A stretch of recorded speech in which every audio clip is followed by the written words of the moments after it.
بسم الله الرحمن الرحیم نحمده ونصلي ونسلم على رسوله الكريم اما بعد. محترمین، اللہ کریم په قرآن عظیم الشان کی فرمائی یا ایها الذین آمنوا ادخلوا فی السلم کافة، اے د ایمان خاوندانو پورا په اسلام کې داخل شي. ولا تتبعوا خطوات الشیطان، د شیطان په پل منی مزای. الله مو سره څومره مینه ساتي، الله سره زمونږ څومره فکر دی او خیال دی، ولې د شیطان په لاره باندې مزای. الله رب العالمین فرمای انه لکم عدو مبین، شیطان ستاسو واضح ښکار دشمن نه. نو د دشمن په لاره چې رواني تاوان ملاويږي، او چې د دوست په لاره باندې رواني خیرخوا سره رواني خیرخوا طرف ته رواني، نو په هغه کې انسان ته تاوان نه. الله رب العالمین مون سره د اویا او میندونه سیوا مینه کوي، ځکه الله رب العالمین مونږ د دشمنانو د لارې نه ساتي.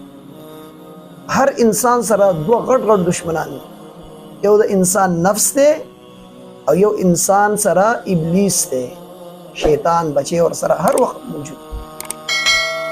تو الله کریم مونږ ته فرمایي چې پورا په اسلام کې داخل شئ.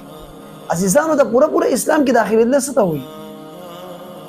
پورا اسلام کې داخل الله دی ته وایي چې زما ستا 40 غنټې زندگی د الله د حکم او د رسول پاک د طریقې مطابق، هغه د خوشحالۍ موقع وا که هغه د غم موقع وا، هغه زما ستا په کور کې زندگی ده یا په بازار کې زندگی ده، هغه زما ستا په کور کې خپل فیملی سره اخلاق دي یا زما ستا په بازار کې غیر خلکو سره اخلاق، یا زما ستا په پڑوس کې خپل پڑوسی سره اخلاق.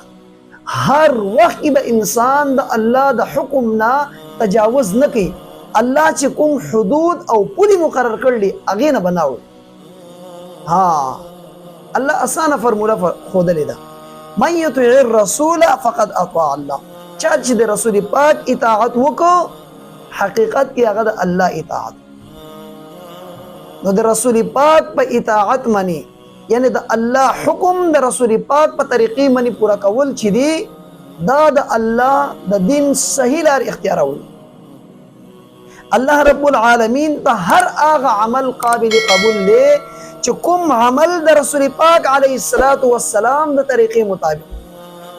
که یو سړی راپاسي او خپل په طریقې منی عمل کوي، مثلا منځ دی د سنتو مطابق نه کوي بلکې خپل د طرف نه په سټکی منی مسلې جوړې کړلې او لګیات، دارنګ زکات خپل طریقې سره ورک، دارنګ تبلیغ خپل طریقې سره کوي، jihad خپل طریقې سره کوي، معاملات خپل طریقې سره کوي.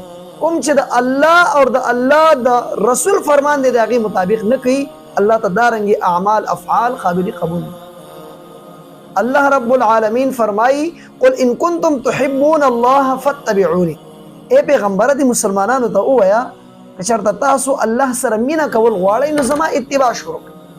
یعنی پیغمبر اتباع شروع کړئ. که تاسو الله سره حقیقت کې مینه کول غواړئ نو الله کریم بیا څه وکړي چې تاسو د پیغمبر اتباع شروع کړه او تاسو غواړئ چې الله سره مینه وکړئ، نو الله کریم ډېر غټ انعام او ډېر غټ اعلان کوي په دې وخت کې. الله وایي چې کله دا خلک ستا اتباع شروع کی یحببکم الله ویغفر لکم ذنوبکم، الله کریم با تاسو سره مینه وکړي. صرف مینه نه، کله چې انسان یو چا سره تعلق یې نو په دې تعلقاتو کې انسان نه غلطیان هم کیږي. کله ناکله په یو خبره باندې زړه خفه شي د انسان، دارنګې نور معاملات راځي چې کله ستا په زړه کې د یو انسان دپاره مینه د هغه هر غلطي ته معاف کوي. نو الله کریم سره چې کله ته مینه کوي او الله تا سره مینه شروع کی، الله بس هر غلطي معاف کی. د پیغمبر په اتباع منی الله کریم یو تا سره مینه شروع کی، یحببکم الله، الله به تا سره مینه شروع کی، ویغفر لکم ذنوبکم، الله کریم بس تاسو گناهونه معاف. الله پیغمبر علیه السلام ته فرمایي دی خلکو ته ووایه چې الله به تاسو سره مینه شروع کی، ستاسو گناهونه به معاف کی. ولی والله غفور الرحیم، الله کریم بخون کې ذات. الله کریم چې چا سره مینه کوي د هغه د غټو نه غټ ګناه هم معاف کوي. نو عزیزانو الله کریم ته زما ستا همیشه دپاره به هر هغه عمل قابل قبولي چې د پیغمبر په طریقې منیو او د پیغمبر اتباع وپکې، او که داسې نه وه نو هندو ستړی خدای ناراض. هندو چې هر څومره عبادت وکړي په هغې باندې الله نه راضي کېږي. ولې هندو په الله باندې ایمان نه ساتي، هندو بت ته سجده لګوي. نو دارنګې که موږ د خپل د خواهش مطابق خپل خواهش مطابق شریعت باندې چلیږو نو موږ خپل د خواهش نه به شی جوړ کړو، ځان ته به بت جوړ کړو، مورتي به ترې جوړو. لہذا دا په شریعت کې دا شی مطلوبه نه دی. نو الله کریم دې موږ تاسو په سیده لار باندې روان کړي. سیده لار هغه ده چې کومه قرآن ښودله، سیده لار هغه ده چې کوم محمد رسول الله ښودله، سیده لار هغه ده چې کومه الله ته خوښه ده. او الله ته صرف هغه لار خوښه ده چې په کومې لارې باندې د الله حکم د پیغمبر په طریقې باندې پوره شي.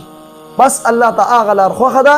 زما ستا د اعمالو معیار هغه پکار ده چې کوم الله ته مطلوب دی. الله ته د عمل کوم معیار مطلوب دی چې د پیغمبر په طریقې باندې د الله حکم پوره شي. بس هغه عمل الله ته قابل قبول دی. او پورا په اسلام کې داخلېدل دا دی چې ټوله زندگی موږ د الله حکم مطابق او د جناب محمد رسول الله د طریقو مطابق تیر کو. په زندګۍ کې چې څنګه حالات په ماته باندې راغلل په هغه حالات کې هم د الله حکم او د رسول پاک طریقه پرېږدو. نو الله کریم ته زما ستا داسې زندگی، داسې اعمال، داسې افعال، داسې اقوال بیا قابل قبول دي. اور دا الله کریم ماته د خپل د رضا دپاره او زما ستا د عبادت د قبولیت دپاره معیار ښودلی. الله کریم دې موږ تاسو ټولو مسلمانانو ته د عمل کولو توفیق راکړي. آمین.